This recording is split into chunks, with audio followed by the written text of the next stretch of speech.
very good afternoon to you and welcome to Just Africa. We are reaching you live from our studios of Souqnews TV.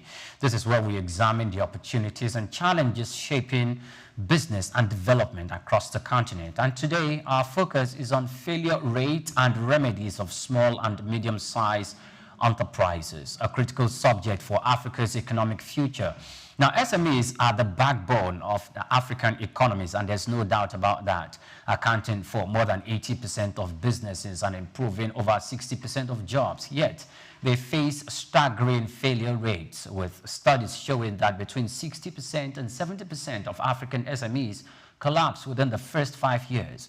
From inadequate access to finance and weak infrastructure to governance bottlenecks and policy inconsistency, the barriers are immense. But across the continent, remedies are emerging because they are not far-fetched. From the targeted government policies on financial innovations to private sector-led mentorship and digital solutions, today we take a deep dive into how strengthening SMEs can transform Africa's economies, create jobs and fuel inclusive development, not only in Nigeria, in Ghana, in Tanzania, and in other parts of the African continent.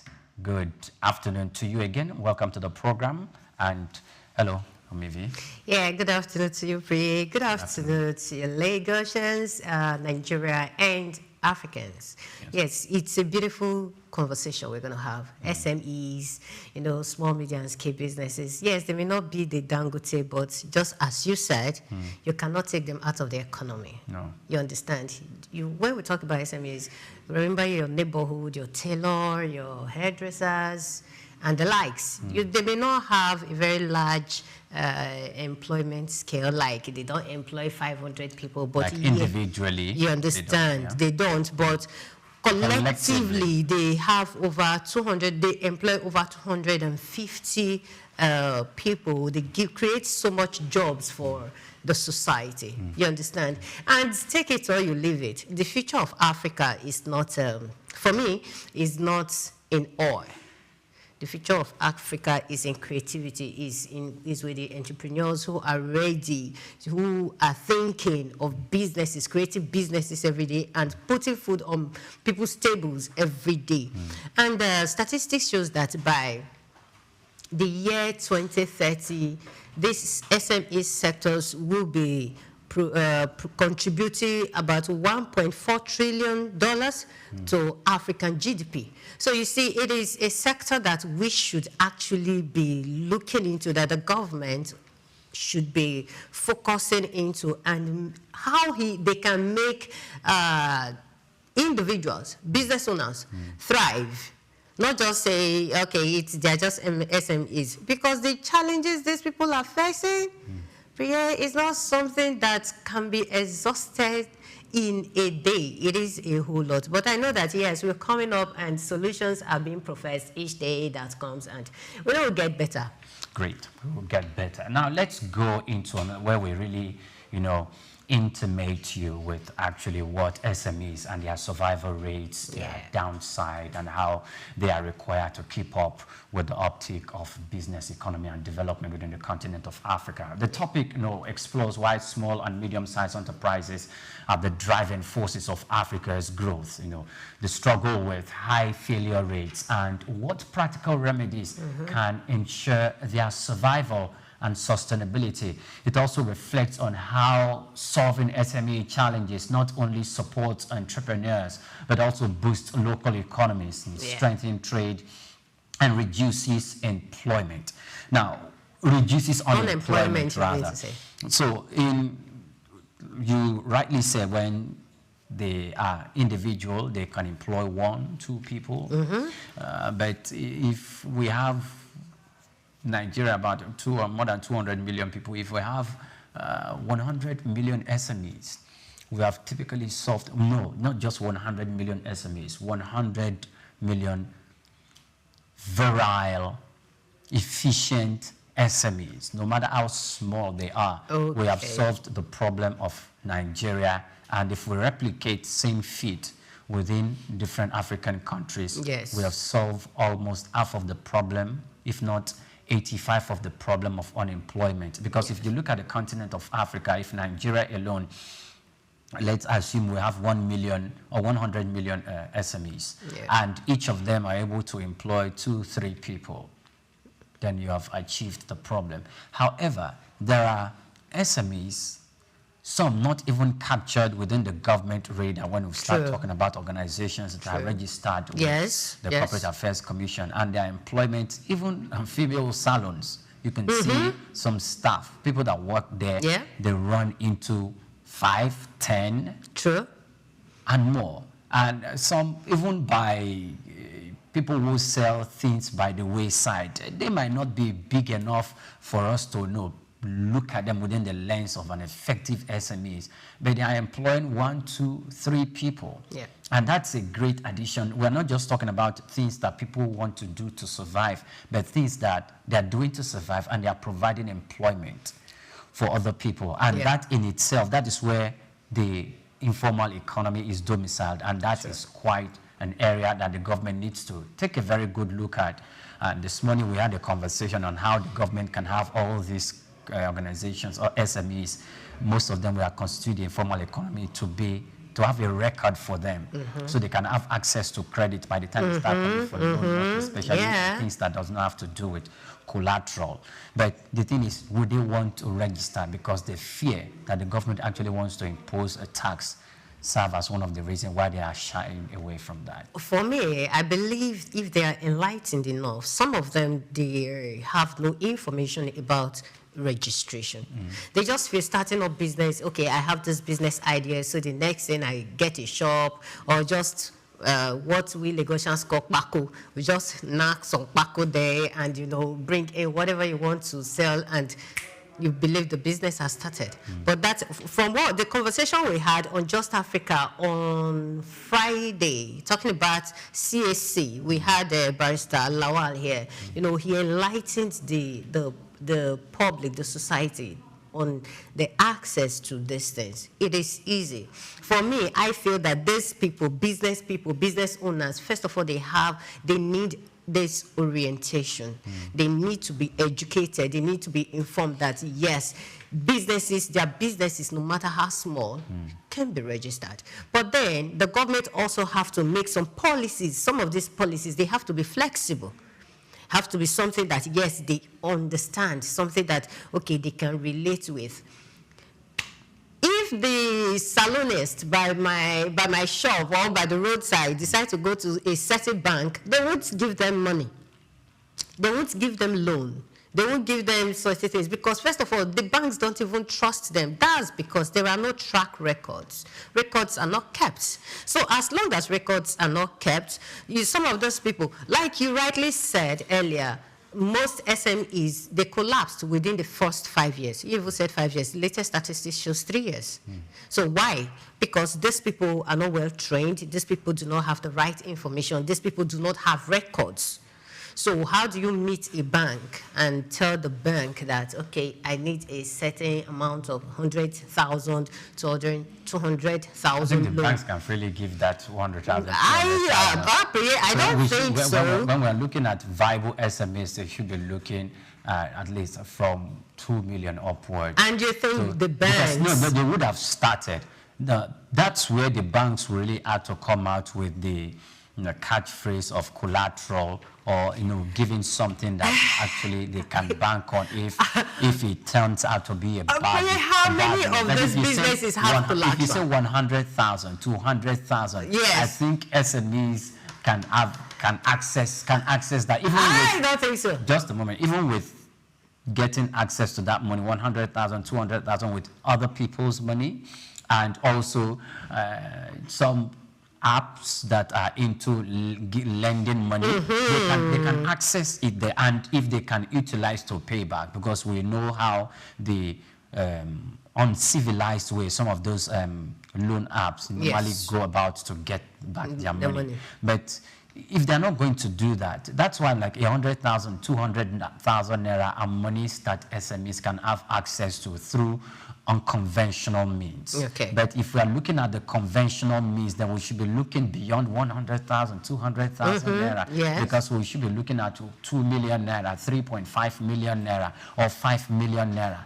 Those are where you bring in the banks, and those are where you can now have SMEs sitting across the bank, a table to negotiate with the bank manager, where the bank manager or the officer that's been put in charge will need to go and, test the viability and look at the efficiency and the performance of a specific business and the SME, so they can know, oh, at the moment we cannot advance 5 million naira loan to you, but we can do 1.5 million naira. Yes. That is not bad, but however, very, very few banks do that. Thank you.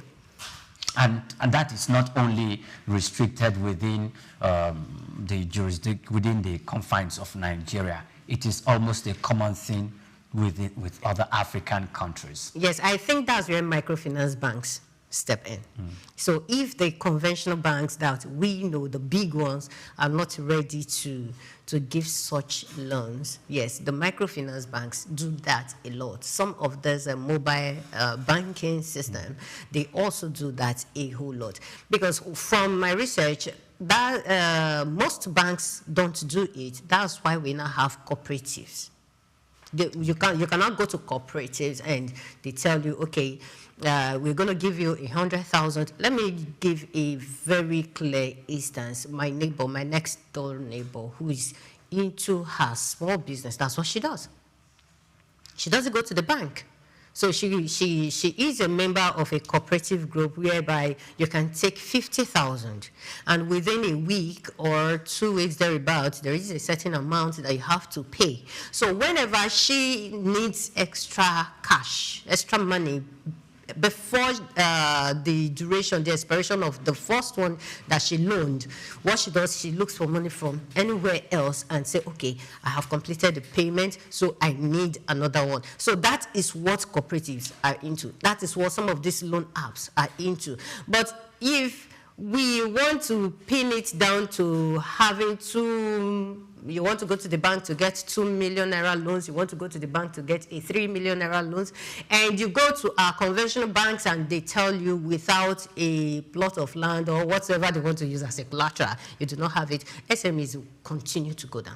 Okay, so if you look at, before we go on a break briefly, if you're looking at loans and we're looking at 50,000 naira, remember we're talking about SMEs, 50,000 naira, or looking at the equivalent of that in the rand, which is a South African currency, or in the Ethiopian currency with regards to their country, and how SMEs needed to survive. If you look at 50,000 naira, somebody who is going to the bank to look for 100,000, 200,000 naira, or 70,000 naira to support an SME will not have a staff. Okay. That's the moment. Okay. Will not have a staff, and you might not fall into the same category, except that you are just taking care of yourself. And we also know that SMEs move from stage 1 to stage 2. They can be looking at 200,000, 500,000 as a startup capital, or to just start and with time the business grow. However, we're looking at the kind of SMEs where they can that they're starting, they are employing 1 or 2 people. And because those are the kind of SMEs that actually mop up people from the unemployment market and bring them into the employment market, so they have access to money. But one thing that should be made clear is this: if these SMEs are registered and they've been doing business with the bank, they've been doing business, they've been selling, and they've been making money, the banks where they are supposed to go for credits, or where they're supposed to go for loans, will have the wherewithal to see their records, how they've been transacting business, and how they've been, getting supplies, paying supplies, and be receiving money to the bank. So it will be, if the business is quite fluid and liquid, the bankers, when approached by the SMEs, would have seen the flow of money, of funds, in and out, and would have been able to, assess and evaluate the financial capacity of that specific business, and how they can, they'll be able to measure in such a case, how they'll be able to provide finance and credit for such enterprise, after having the required information to vet the process. Well, we'll go on a break. When we return from this break, Just Africa will move to the next level. Do stay with us.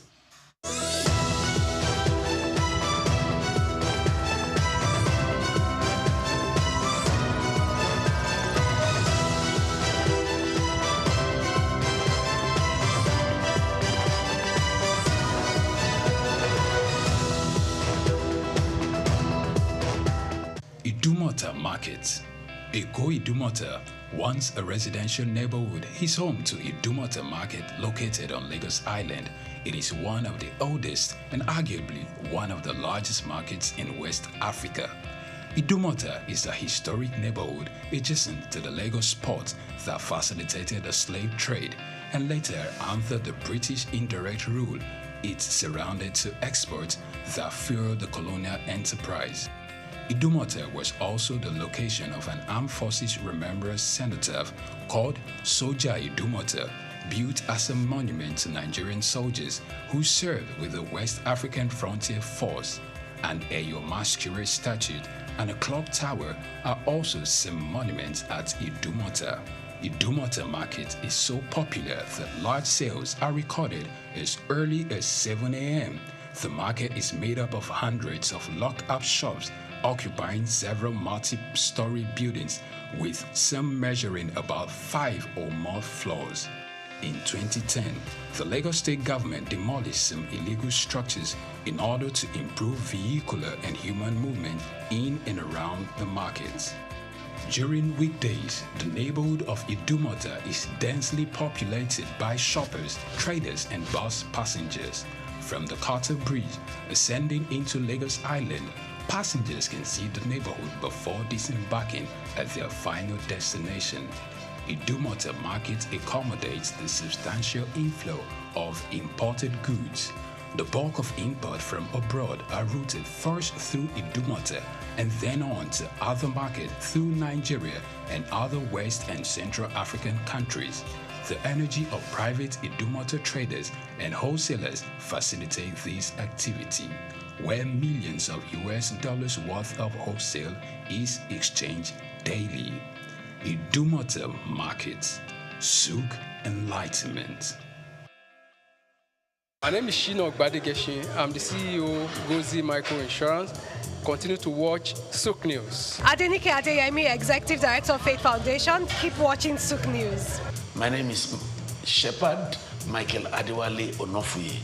I enjoy you all to always watch Souqnews TV. Hey everyone, Majuli Obaje here representing Gigi. Keep watching Souk News, okay? Stay updated with Souk News. My name is Aton Keme. I am the head of MSME Banking. Please keep watching Souk News and stay glued to Souk News. I recommend that more and more people should watch Souqnews News, because they deal with business news. Hi, my name is Amaka Wokolo. I am the director of the Faith Institute at Faith Foundation. Keep watching Souk News.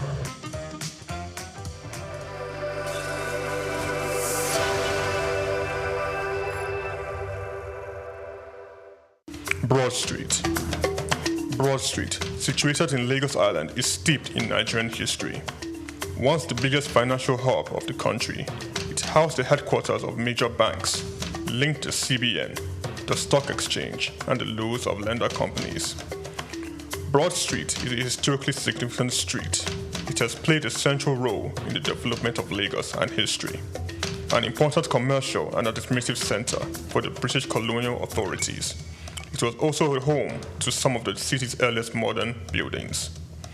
Broad Street was a residential area in the pre-colonial era. With the British came the Methodist Boys High School in 1878 and the Broad Street Prison in 1882, renamed Freedom Park. The General Hospital, which was a British military hospital, was built in 1893, being the first general hospital in Nigeria. The old British Secretariat building, which is now the Federal Ministry of Justice, was built in 1906. Broad Street has seen a full turn into modern commercial office blocks, complexes, skyscrapers, and markets from the outer marina through Akpombo early into the Adeniji Adele Road. Broad Street is one of the busiest streets in Nigeria on weekdays, where commercial activities take place day and night. From modern buildings to ancient structures, this street gives one a raw dose of life in Lagos. Broad Street is often referred to as Lagos Financial District. It boasts a mix of architectural styles, reflecting its long history, colonial-era buildings, Victorian and Edwardian architectural features, alongside more modern skyscrapers and structures. Broad Street remains a vital, vibrant part of the Nigerian economy. Broad Street.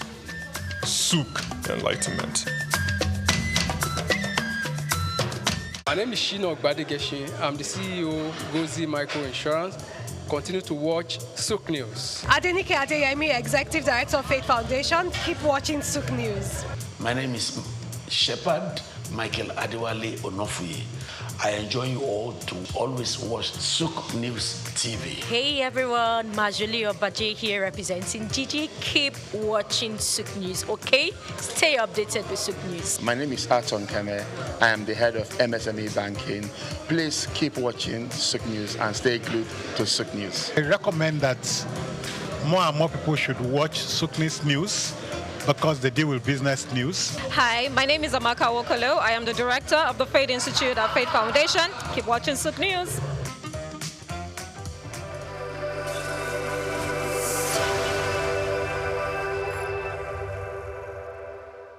The National Theatre, Igomu, built during the military regime of Olusegun Obasanjo and finished in the time for the Second World Festival of Black Arts and Culture, FESTAC, in 1977. The theatre holds amazing treasures and memories. The artworks fill everyone with pride. The National Arts Theatre is visible from the motorway which connects Lagos Island and the mainland. The National Theatre is packed with the artworks of a legendary contemporary Nigerian artist, stained glass walls by Yusuf Grillo, sculptures and murals by Lamidi Fakeye, Erabo Emopai, and many others. It was put to full use for a month as one of the 4 venues of the Second World Black and African Festival of Arts and Culture, tagged FESTAC 77. The complex hosted 16,000 participants from 56 African countries and the diaspora in an unprecedented showcase of African music, fine art, literature, drama, dance, and religion. The National Art Theatre was built and designed by Techno Experts Troll, a Bulgarian company mirroring the Palace of Culture and Sports in Varna, Bulgaria. Completed in 1976, the building is one of the largest and most beautiful of its kind on the African continent. It consists of a central hall with 5,000 seats, a collapsible stage that can be quickly rebuilt, a conference hall with 1,600 seats, 2 large exhibition halls, and 2 cinemas with 800 seats each. The theatre complex has a dressing room for artists, a garage, offices, coffee bars, and a buffet. It has indoor TV and radio systems, as well as booths with facilities for simultaneous translation of languages and hectares of large green lawn around. The majestic structure sits in Igomu like a quiet mountain, mesmerizing visitors and passers-by. The National Theatre, Souk Enlightenment. Anthony Onyemaechi Elumelu was born on the 22nd of March 1963 in Jos, North Central Nigeria, to Susanna Dominic Elumelu, originally from Delta State. Tony earned a degree in economics from Ambrose Lee University, where he laid the foundation for his future career, and then furthered his education at the University of Lagos, where he obtained a master's degree in economics. His academic journey also includes attending the Harvard Business School, where he completed the Owner of President Management program, equipping him with advanced business management skills. Tony currently serves as the chairman of Ayers Holdings, Transcorp, and United Bank for Africa, UBA, demonstrating his significant influence in the banking and investment sector. He founded the Tony Elumelu Foundation, which aims to empower African entrepreneurs through comprehensive training, mentorships, and funding opportunities. In addition to his professional achievements, he's also a family man, married to Dr. Adele Vivian Elumelu, and together they have 7 children. In 2020, his efforts were acknowledged when he was named one of Time's 100 most influential people in the world. Anthony Elumelu's net worth is estimated to be around $700 million, a testament to his successful ventures and strategic investments. Elumelu continues to be a driving force in the business world, advocating for sustainable economic growth and empowering the next generation of African entrepreneurs.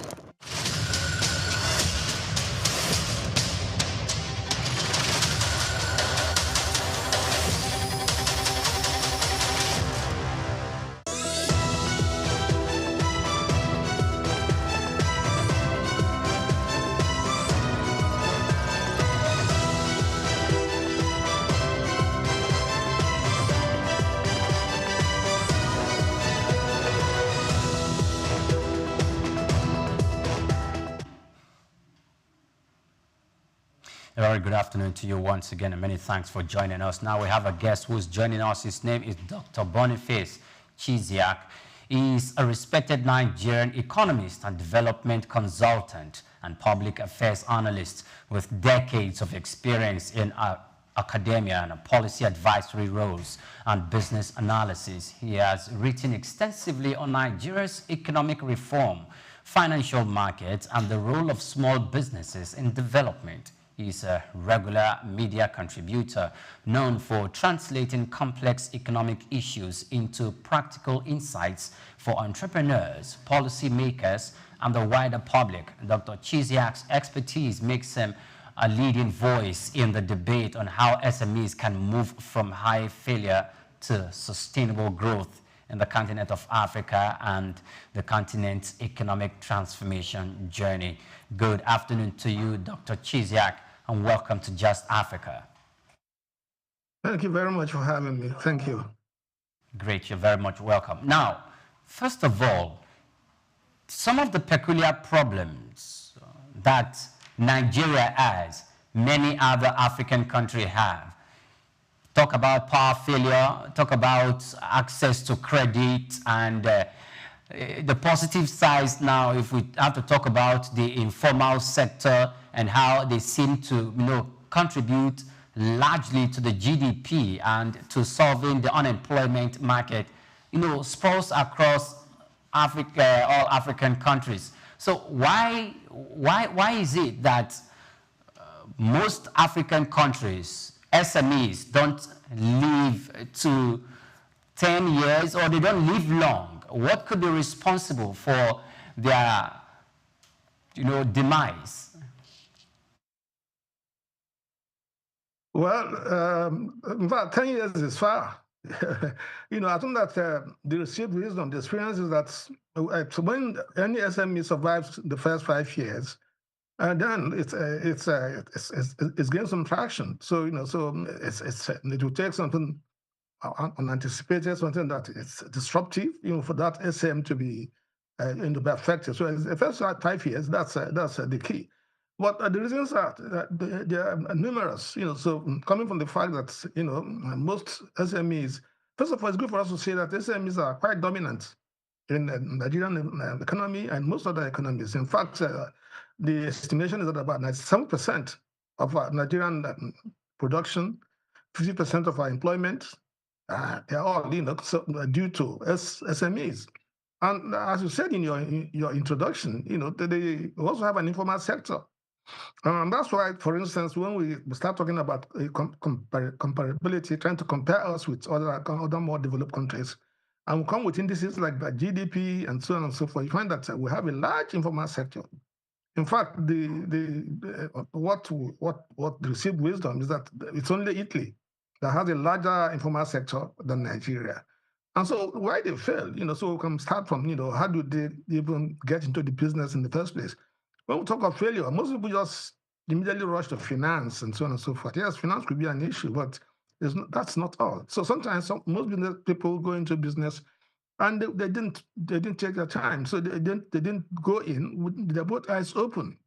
So if you want to go into a business as a small and medium scale enterprise person, well, in this case, in fact, we're talking of, because really, what has been defined as SMEs here, people who employ 10 people, to probably 200 people. You have the capital base, assets that is 5 million, so up to 100 million to 200 million. And so they're not that small. But when we talk of really small, micro businesses, most going to businesses are doing their due diligence. But they don't do good market survey. Sometimes a sector is trending, people are rushing into that sector, and then they just join in. So they've not looked at the sector very well. They've not looked at is there any space within that sector, for them to operate? So what are the competitors? Who are those competing within the sectors? What are the challenges they have? So they don't, so when we talk of doing a study, most of these businesses, that you have to take your time, do a study and feasibility study, to make sure that where you're going to, that you looked at it properly and that the processes are good enough. So partly that is why. So immediately we just rush to finance, we rush to infrastructure, and so on and so forth. But I think that it's important to put this on board, that most small businesses, they don't go in with their two eyes wide open. Okay. Yeah, thank you, Dr. Boniface, for that insight. You said something that when we talk about failures in SMEs, the first thing that comes to mind is finance. But you said, right, just a few seconds ago, that a survey is also very key. But apart from finance and survey, what are the other challenges, or what are the other factors that lead to these early failures of SMEs? Because if I'm not thinking about finance, I have gone out to do my survey, is that all I need to start up? Or is that all I need for my business to survive?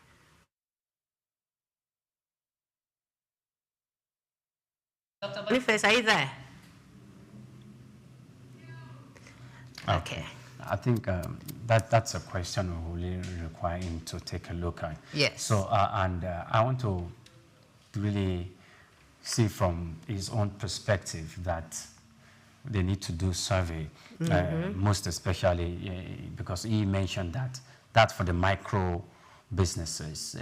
Talking about the SMEs, because of their 5 million, 10 million to at least 100 million, they're not that small, and you can't have monies being pumped in that light and not go through your strategic plan by taking a look at what you are going to produce, studying the market, studying those who are already playing in the market, and looking at the big players in the market, the competitors, and looking at what you are going to face when you venture into the specific market of what you wanted to go in, and looking at where you are going to even by market analysis outfox and outsmart your prospective competitors. If these plans are not initially laid down, market strategy, where you're going to get access for raw materials if you're into manufacturing, and your target market, if they fall within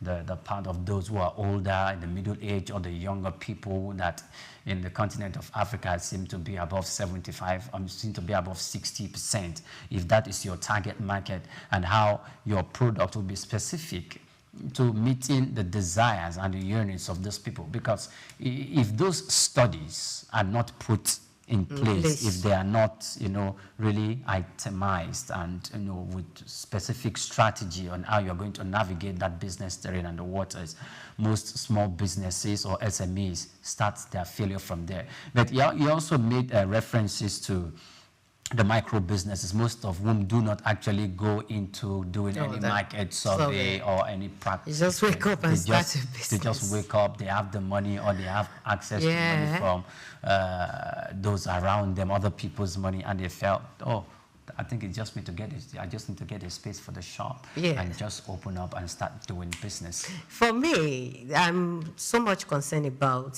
sources of income for SMEs, because most of these SMEs are run by either informal sectors, informal means of getting money, or they run on their personal savings, or they believe that as the business grows, the business will start making profit for itself.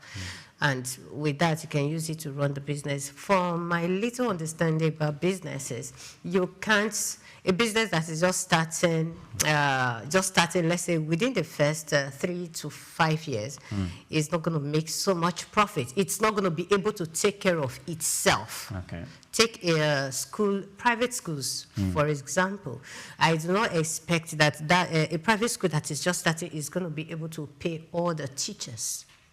Well, it has to have a plan from which you pay all the teachers, because if you don't, the teachers are going to leave, and the proprietors who are sending their children to that school might start having a rethink, because there's going to be inefficiency and they're going to withdraw back.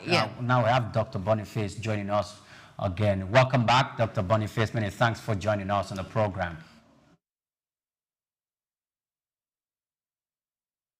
Yeah, Dr. Boniface. Yes.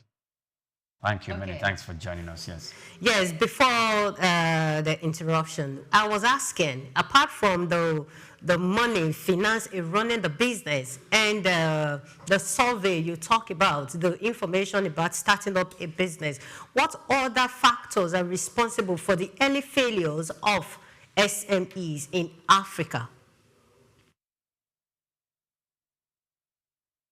Yes, yeah, well, as I was saying, I did say that there are so many factors that affect SMEs, why they don't last, early failure. But one of the things I did say is that some go in without having done due diligence. They've not taken their time to look at the area they're going into. Maybe there's something is trending and everybody's going to that place, and they just want to join the bandwagon and go into that place. So sometimes that's the case. And if you did that, for instance, and then it's an area where you need to import things from overseas, then you're going to be faced with the challenge of sourcing foreign exchange. And if I'm an SME, one of the things I would try to avoid is going into an area that would entail importation as much as possible. And so one needs to be very careful about that. So you have to do your market study. So what's the market? What's the market there? What's the demand in that sector? Who are the competitors? Who are going to be your competitors? Who are those operating in that sector? It's not conceivable that you go into any sector that's going to be the green area where it should be you just operating alone.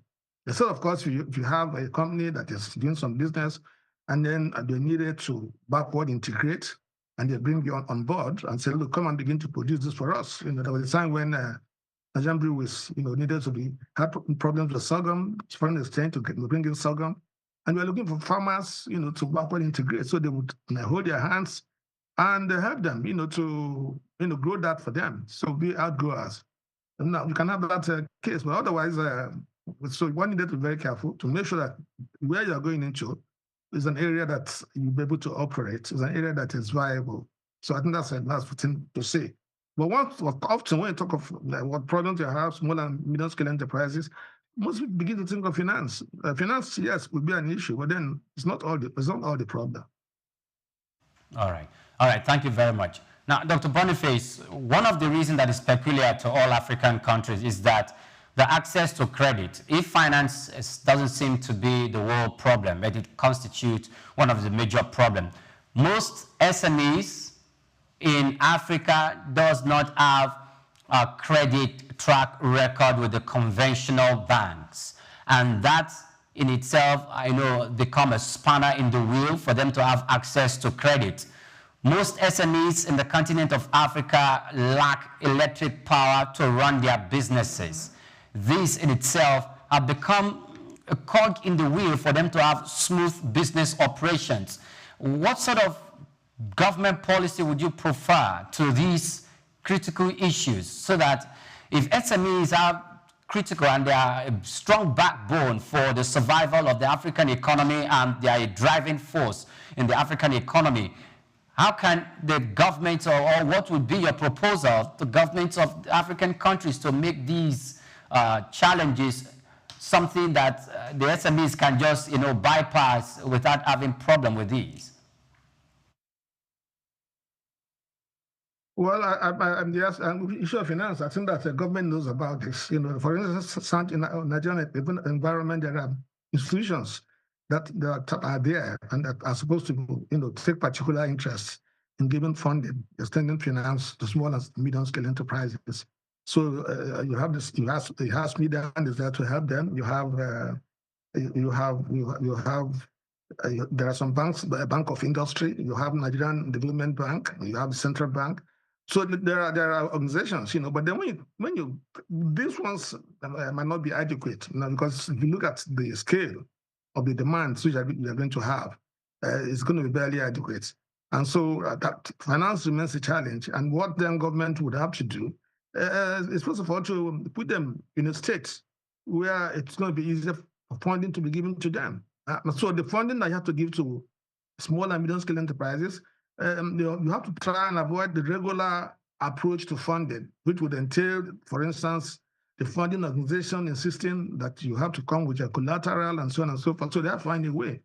They have to begin to find a way of having an estate for them, put them into an area where you have provisions of water, like we talked about, electricity, and we provided, so the development estate where they will go into and then operate. So they have other businesses coming in there and they share services. So that might be a way to go. If you talk about electricity, for instance, besides other infrastructure inadequacies which we have in the environment, electricity is countrywide. It's not just a problem for just SMEs, but it's also important for them. It's crucial because then, as we all know, even at the individual level, if you don't have power, so it's debilitating. So you need power to operate. And if you don't have power, from the grid, and you're not going to now provide generate your own power from the generator and so on and so forth, it's so very, very expensive.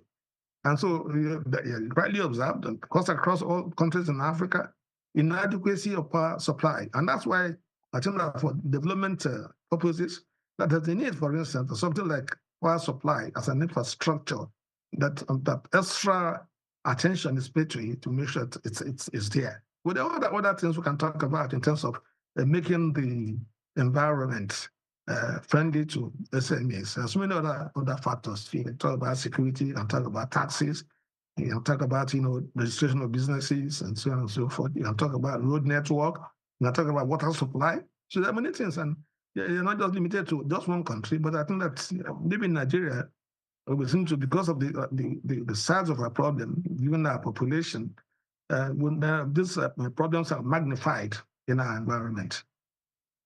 Okay, just before we move away from the financial problems that we're talking about, I want to ask, do you agree that financial illiteracy is a big threat to SMEs? Because we've come to find out that some banks, it's not as if they do not want to give loans to some of these SMEs, but they have the problem whereby business owners don't come back, they don't pay back, just as my co-host Priye rightly said.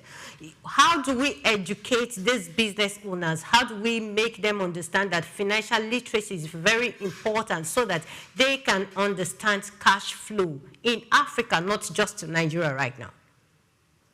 Well, I think that the business owners, those who have businesses, who have to be sensitized and then have the consciousnness that they need to acquire some skills. So sometimes ignorance is bliss, so they don't know, and they don't even know that they don't know. So I think that once that consciousness is brought home to them, there are so many things that can be done, so they have chambers of commerce, you have like I talked about Sweden, small and medium enterprises agency in Nigeria.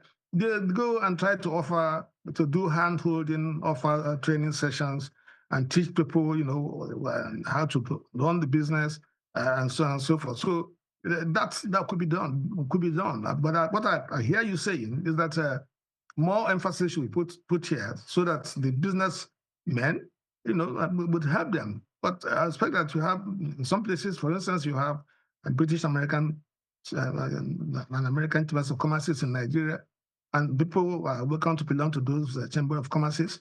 And they do organize their training sessions, particularly with regards to the particular challenges you have in dealing with their own country. So, but you have a point in the sense that there's a need for handholding, there's a need for people, to be taken through and taught the basics. We were talking of even teaching them, what about management?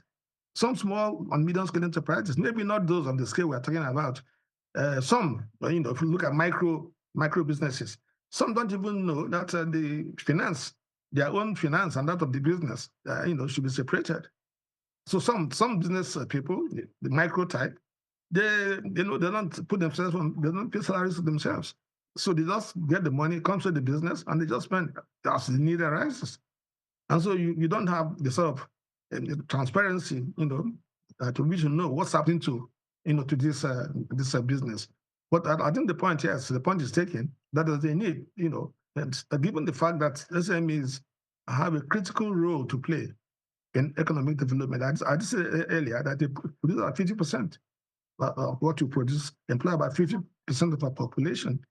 And in Nigeria, they're about 97%. So it is a critical sector that is deserving of all attention. But I think that, like I mentioned, some institutions, they do try and offer training programs. But then,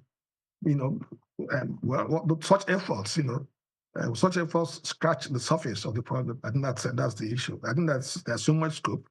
I'm sure that some international organizations too will be behind this effort to try and assist SMEs, to acquire needed skills, so finance skills, management skills, and so on and so forth. So it's not just finance. Finance is just how to obtain finance. So if you don't know how to obtain the finance, you go to an institution that's going to give you finance. The institution will tell you what the requirements are. So more often they will tell you, bring collateral. So that's has been the case in Nigeria. If I have a house in the highbrow area, of course you will get the money without much hassle. But that shouldn't be banking.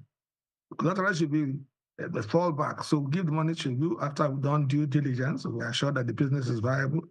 And then in case anything happens unforeseen, so let's have a fallback. But often you find that that's put in the foreground. So you have a collateral, you have a building in Ikoyi or Victoria Land and so on.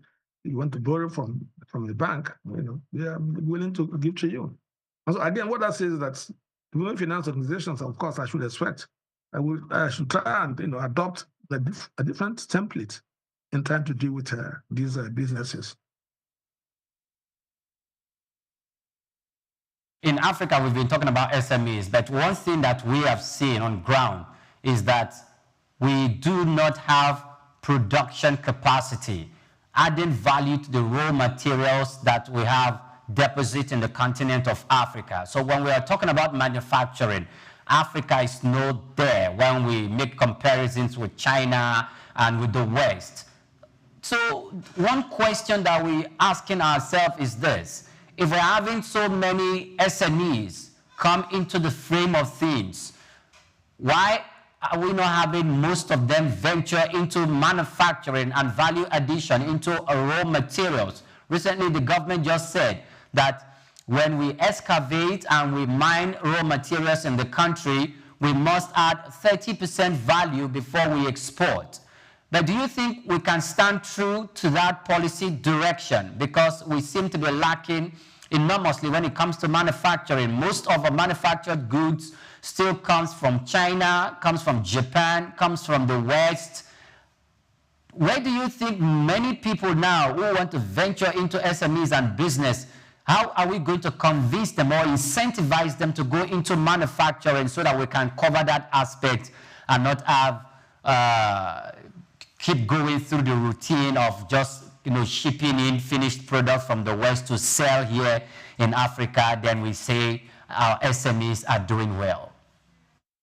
Well, I think that's one of the challenges we have, in trying to make what I hear you saying, making the environment enabling for SMEs to operate. One of the things people export is that sometimes when you think of operating in this environment, and you think of, for instance, that the challenges they're going to face, giving us, providing your own power supply at enormous cost, giving the road to your place and so on, and giving yourself water supply, providing your own security, it makes you an uncompetitive producer. Vis-a-vis those who produce overseas. And so, so what is attractive for you to just export and of course take your value and profit you can get from that. Well, we know that when you export raw materials and there's no value addition, then you export so many things with it. So the employment opportunities that you will get if you added value and so on, the byproducts. If you take crude petroleum, we just send it in overseas. We don't try and develop it and find certain things that we can produce. So we go to the farms, we produce tomatoes and so on and so forth, and we just want to send them, overseas. Go to now can and so on and so forth. I expect that by now in Nigeria we should be, be able to can tin tomatoes and things like that. But that's the way to go. Like value addition, we talked about that before. It had lots of advantages. So the products we export raw, they have byproducts, which we can't tap on because we've not had the advantage of producing them here. So one of the things that will facilitate, we are talking about 1 trillion economy in the year 2030, and so one of the things that will facilitate this is that there must be value addition. We're talking about diversification of the Nigerian economy. That's one of the challenges we have to confront frontally. And so we're going to diversify. We're going to diversify into, non-oil exports. And so if we produce cocoa, let's export, let's export products that are made from cocoa. So candy, and Bombita, and so on. Let's begin to produce them in this environment. But it's not something that will happen overnight, because then, if, for instance, you want to produce Bombita in this environment, even if you have the product itself, then how are you going to get the can? So also need to have steel industry and so on and so forth. So it's a challenge, but I think that the earlier, we begin to address this matter seriously, the better for all concerned. But this problem has been there. It's not just something that's happening today. It's been there, for a long time. So, but I think that since we don't start yesterday, the next best time to start should be today. Yeah, thank you, Doctor, for that. I want to ask a very important question here.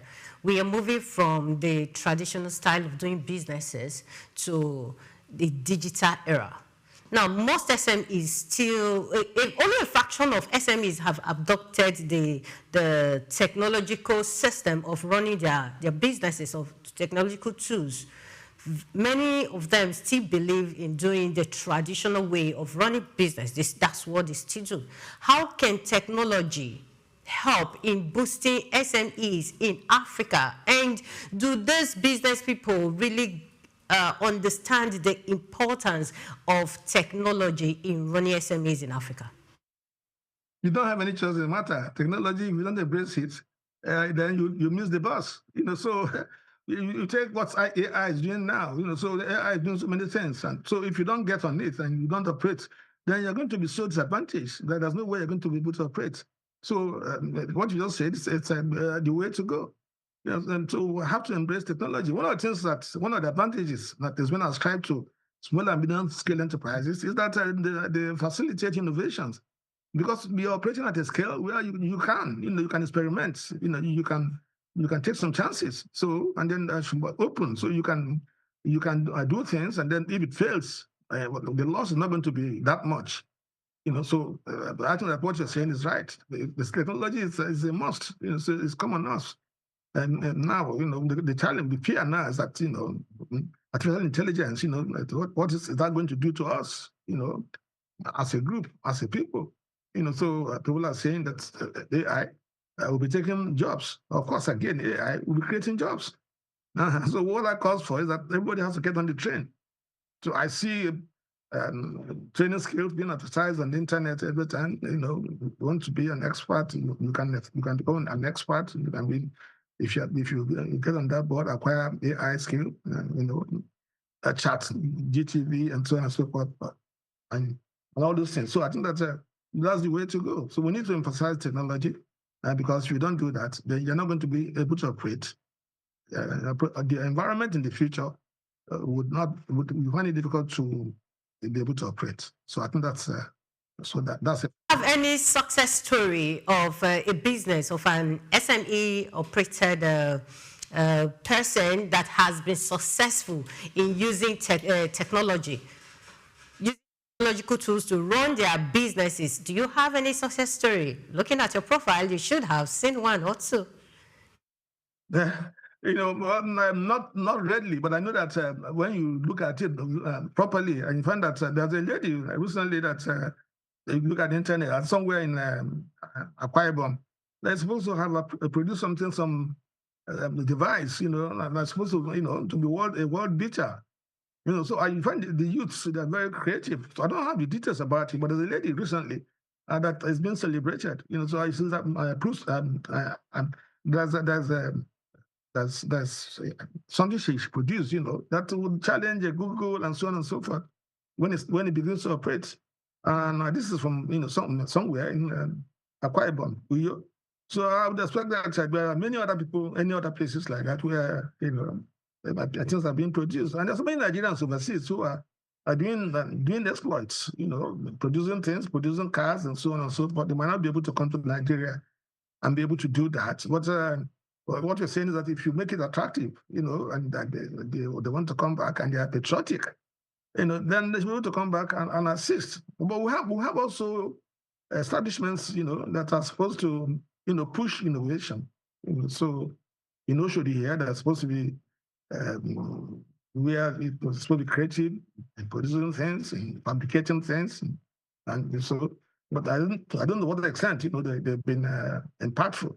So, but we have to. The thing to take home here is that we have to be intentional about this, so that we know that that's the way to go. We can't always wait to import technology.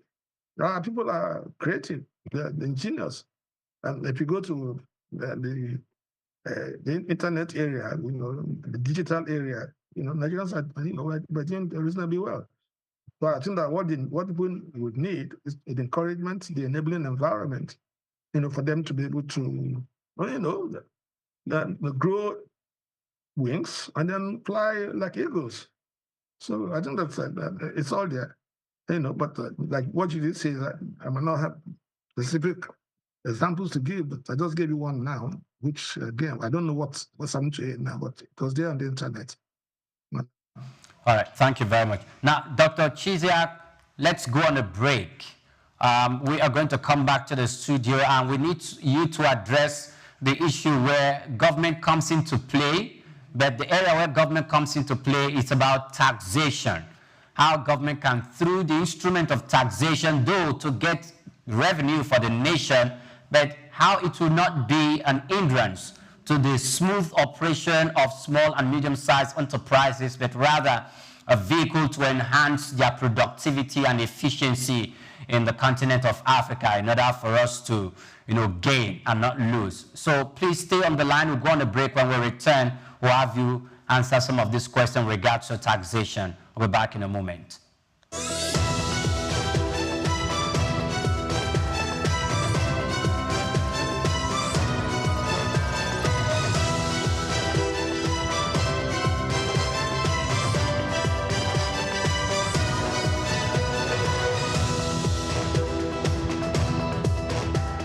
Dr. Zak A. Adedeji, whose leadership has significantly transformed Nigeria's tax administration, is a distinguished first-class graduate in accounting from the prestigious Obafemi Awolowo University, Ile-Ife, and he currently serves as the chairman of the Federal Inland Revenue Service, FIRS. I firmly believe in the wisdom encapsulated in the statements. Revenue growth is the lifeblood of a nation's economy, providing means to fulfill essential duties to its citizens. These words capture the core principle that will guide us as we navigate the challenging terrain ahead, ensuring that our nation thrives and fulfills its obligations to its citizens. In our pursuit of greater fiscal future, we are determined to align ourselves with President Bola Tinubu's Extreme Fiscal Policy and Tax Reform Committee. This collaboration will enable us to shape the prosperous fiscal landscape that will empower our nation's growth and development. Born on January 8, 1978 in Ogbomoso, Oyo State, Nigeria, Dr. Adedeji is an accomplished accountant and public officer with extensive expertise in corporate taxation and public finance. His journey in public service began in 2011 when he was appointed as Commissioner for Finance in Oyo State. In that capacity, Adedeji introduced transformative financial reforms, most notably the establishment of the Treasury Single Account (TSA) to streamline government revenues and expenditures. In March 2021, President Muhammadu Buhari appointed Adedeji as Executive Secretary of the National Sugar Development Council (NSCDC). In this capacity, he founded the Nigeria Sugar Institute and spearheaded the Sugar Backward Integration Program, which sought to enhance local sugar production and reduce reliance on foreign imports. In June 2023, President Bola Ahmed Tinubu appointed Adedeji as Special Advisor on Revenue, and by September of that same year, he had ascended to the position of Executive Chairman of FIRS, Nigeria's leading tax authority responsible for the assessment, collection, and management of federal taxes. The focus will be on these indirect taxes, so that as long as you consume, you have to pay. As long as you have interest on your investment, you have to pay. And this is echoing Mr. President's message that we are not going to tax the seed, but we are going to tax the fruit. The fruit is what we focus on. So all those things, when we have this holistic process, it will be captured, and that the vision is to have a progressive tax, that if you earn more, you pay more.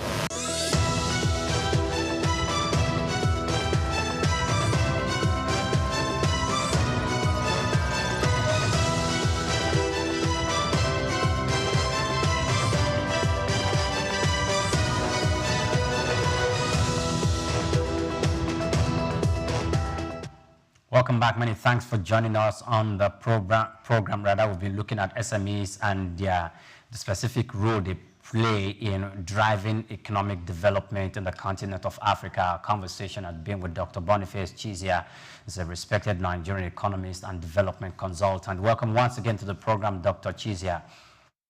Thank you very much for having me. Thank you. Yes, you're very much welcome. Now, let's look at it from this perspective. The current administration in government, while in the case of Nigeria, have a tax reform bill that is going to be taking effect from next year, 2026.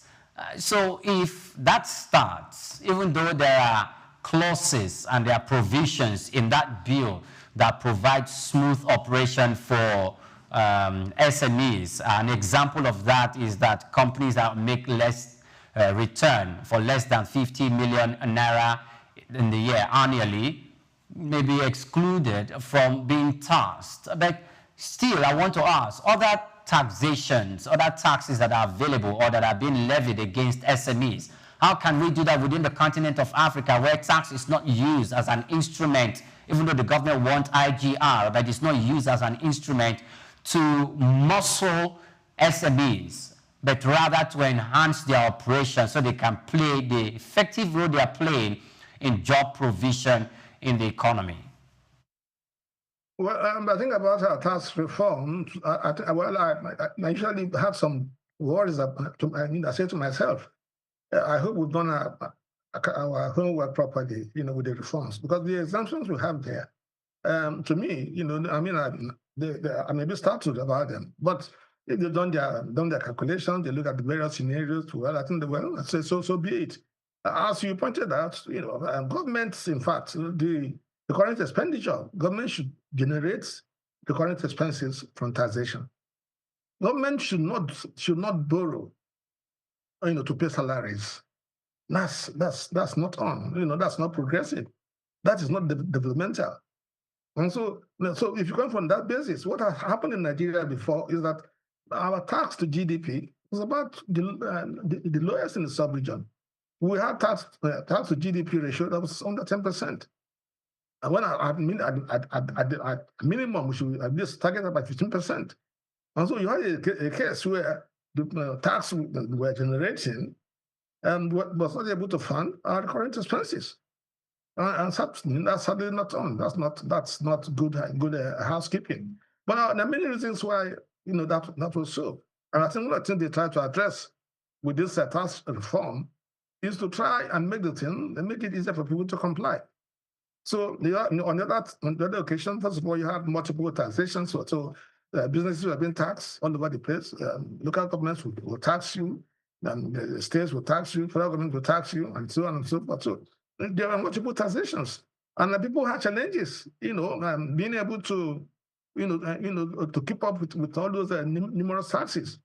But I think so. What I'm hearing now is that this is going to streamline, and then you are going to pay tax, and then you're going to pay tax, and you pay tax once, and nobody after you pay your tax will come in after you. Right? And the other modifications they've done there, again, for instance, what we had in the past, where so it generates revenue from some regions, and then you go to other regions and you share it where they don't generate it.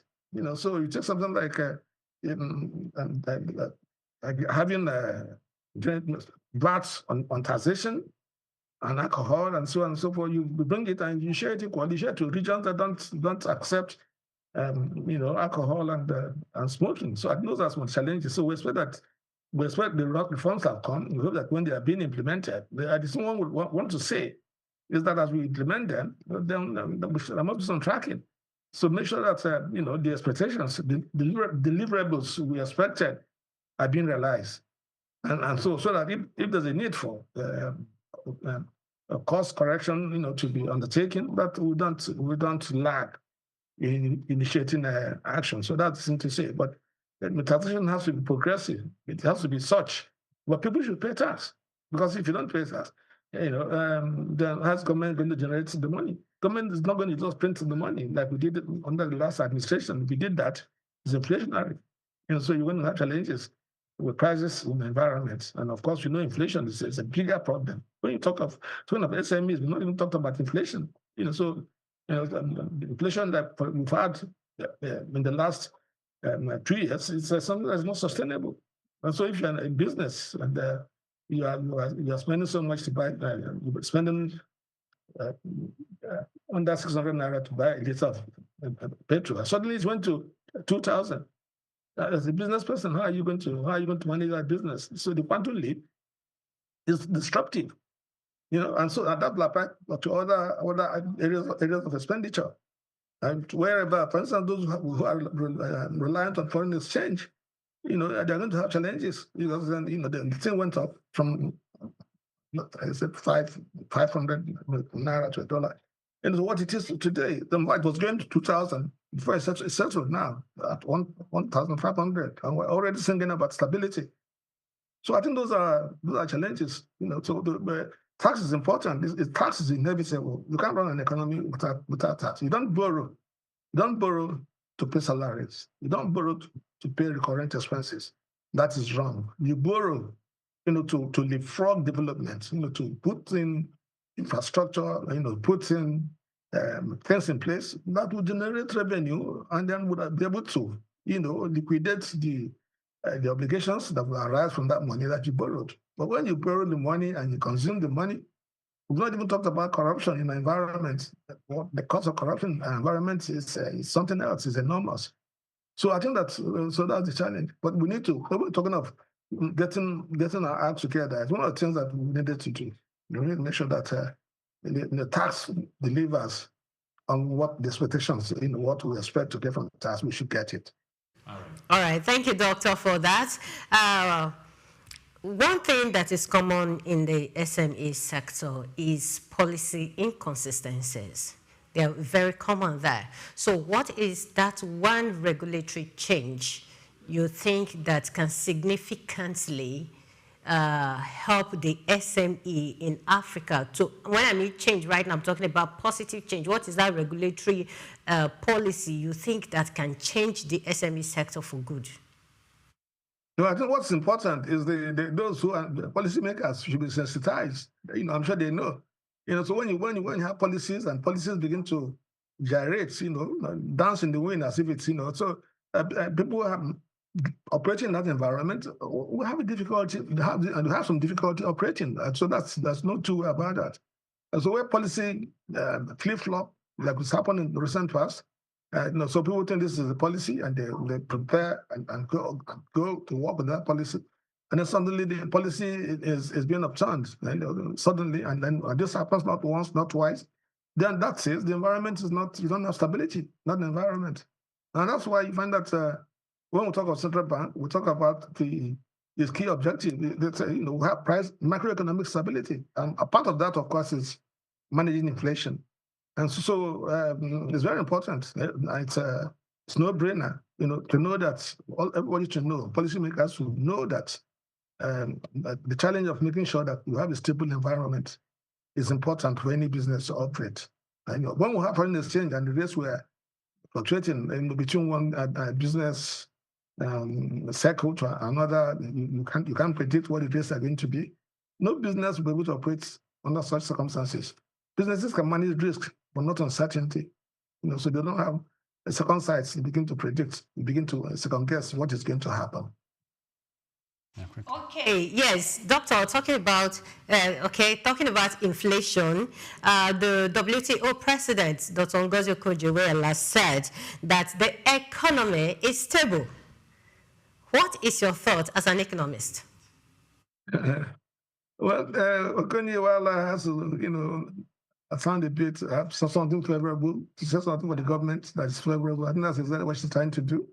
Yes, but in terms of stability, but I don't think this reach a stage where we can begin to sing about it. So, for instance, take foreign exchange rate. Foreign exchange has been around 1,500 naira to $1 for some time. Yes, okay. So, but then if you begin to look a bit ahead, so are you sure that to be at that rate by December? So when we begin to talk about stability, we have to maintain a stable position where we know that the variables are not going to change for a long time. But I think that yes, for some time we have been able to attain some. Even if I said in some fora, I did say that it's like the piece of the graveyard.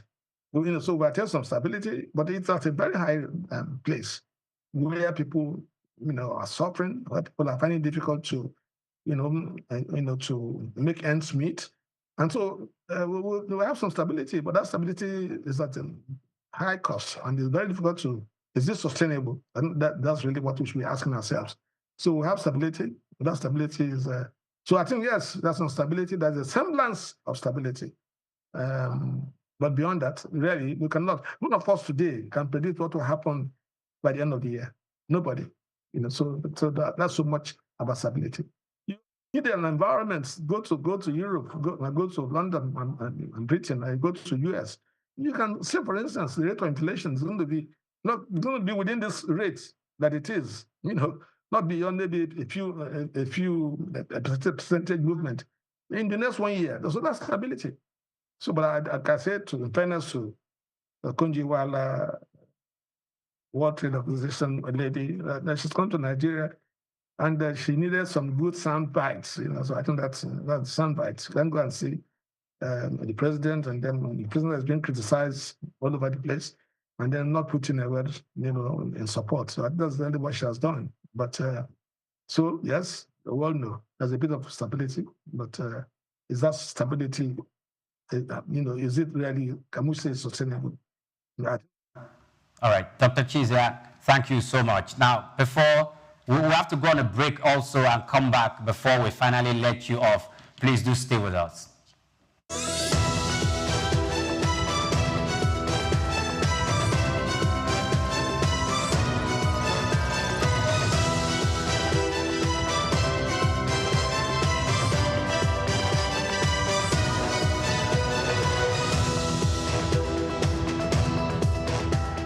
Dr. Zak A. Adedeji, whose leadership has significantly transformed Nigeria's tax administration, is a distinguished first-class graduate in accounting from the prestigious Obafemi Awolowo University, Ile-Ife, and he currently serves as the chairman of the Federal Inland Revenue Service, FIRS. I firmly believe in the wisdom encapsulated in the statements.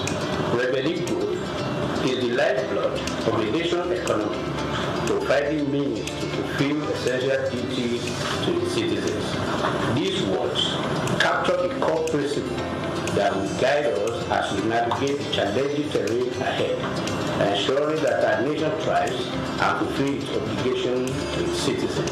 In our pursuit of greater fiscal future, we are determined to align ourselves with President Bola Tinubu Extreme Fiscal Policy and Tax Reform Committee. This collaboration will enable us to shape the prosperous fiscal landscape that will empower our nation's growth and development. Born on January 8, 1978 in Ogbomoso, Oyo State, Nigeria, Dr. Adedeji is an accomplished accountant and public officer with extensive expertise in corporate taxation and public finance. His journey in public service began in 2011 when he was appointed as Commissioner for Finance in Oyo State. In that capacity, Adedeji introduced transformative financial reforms, most notably the establishment of the Treasury Single Account (TSA) to streamline government revenues and expenditures. In March 2021, President Muhammadu Buhari appointed Adedeji as Executive Secretary of the National Sugar Development Council (NSCDC).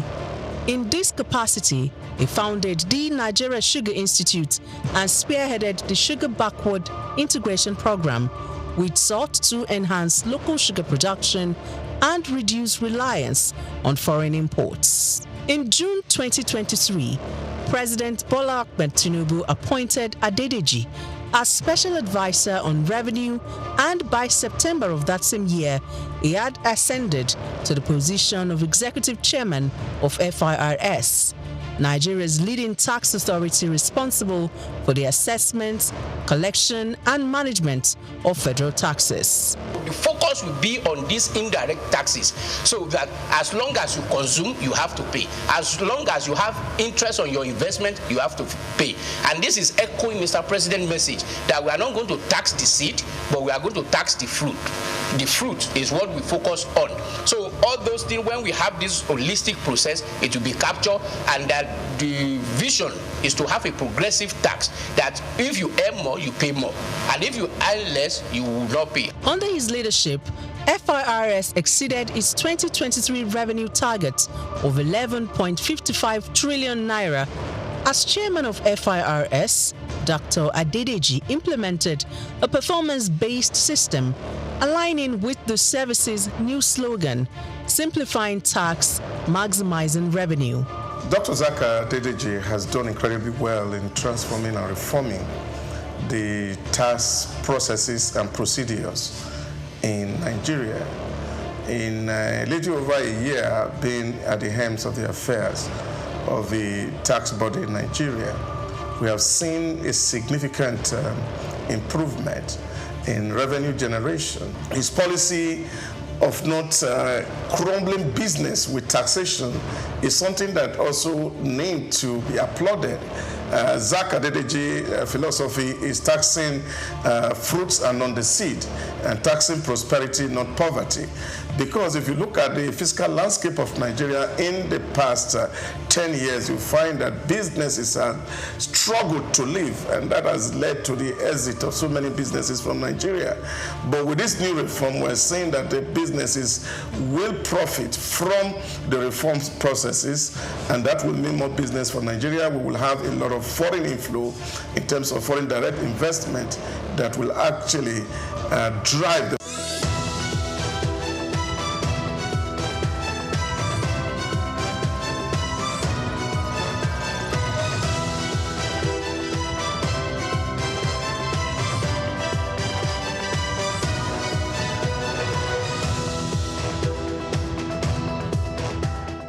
Thank you so much. Many thanks for joining us. Now, as we wrap up, Dr. Boniface Chiziak, if you are still there, please let me know, because I'd like you to give your final words and your final take as we wrap up and conclude our conversation. What would be your last advice to both the small businesses and the governing authorities? Those are the last words we'd like to have on the program as we end the show.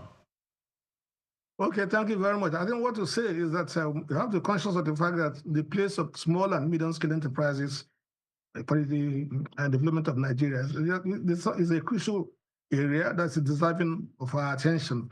And so, having said that, this means that we are going to get more results from this sector. And so, since that's where we get more results, then it's deserving of our full attention. And so, we expect that everybody that's going to come on board should be sensitized as to their own responsibilities. And so everybody plays their own part and plays it well, and then the road ahead will be very clear, and so we won't have any problems. We want to build an economy that is 1 trillion naira in 2030. It's not a long way from now. We're talking about 5 years from now. And then look at where we are. Today, we're less than $300 billion economy. So that is a long way to go. But it's attainable if we can get our acts together. So that's what really one has to say in conclusion. Dr. Boniface Chiziak is a respected Nigerian economist, development consultant, and public affairs analyst with decades of experience in the academia, policy advisory roles, and business analysis. Thank you so much for your time with us on Just Africa today. It's been a very, very productive conversation with you. Thank you for having me. Thank you. Bye. Yes. Well, that was a mind-blowing conversation. Yes. And Dr. Boniface actually did justice to it. So I can say that, yes, the African SMEs can actually thrive, irrespective of the challenges that we're having right now. The challenges are fixable. So for me, my take right now is how we turn those challenges, we take them as stepping stones and turn them into success stories. He talked about training.